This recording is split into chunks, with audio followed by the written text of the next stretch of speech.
So for today guys, mag-unboxing tayo ng power bank na Q-Tech.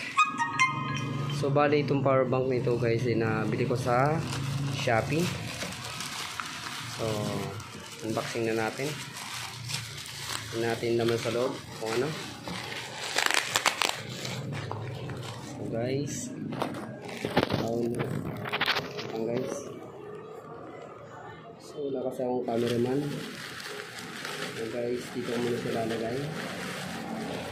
So dito sa nating unit.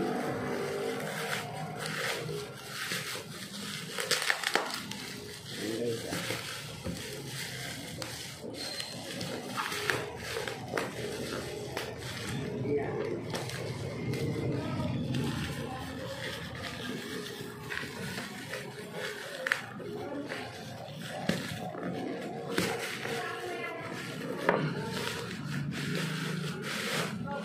guys, ito yung lagayan niya.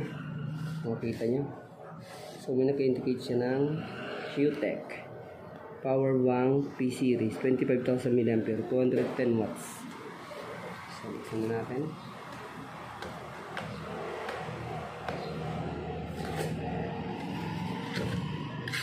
So guys, yan. Oh guys, wow guys, tingnan nyo ang ganda niya. Oh my goodness. Wow. Oh my god. Ayan guys, oh. So makikita nyo, wait lang guys ha, kukuha lang ako ng cutter para makita nyo yung pinakang unit. Ayan guys, oh.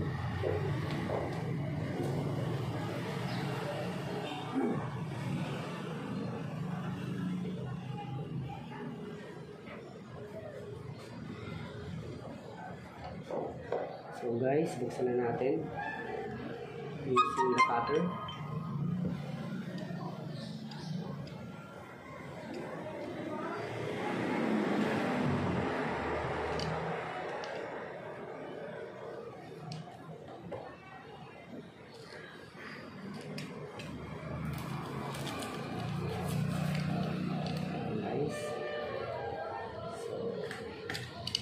Guys, wow, look at that guys.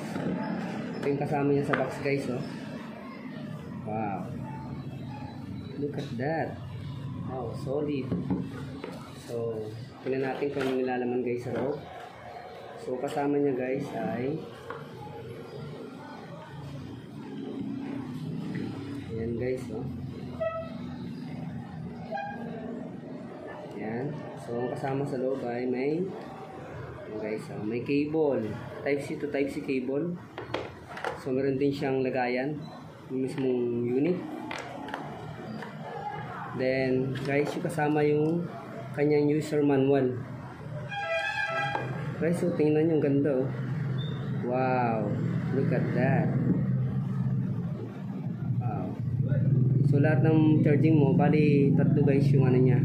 May USB, may dalawang type C, at may ito yung isang yung kulay blue fast charging guys to na 210 watts. Hindi ko lang alam kung itong dalawa kung ilan. So guys, ito yung unit, napaka-solid niya guys. Wow.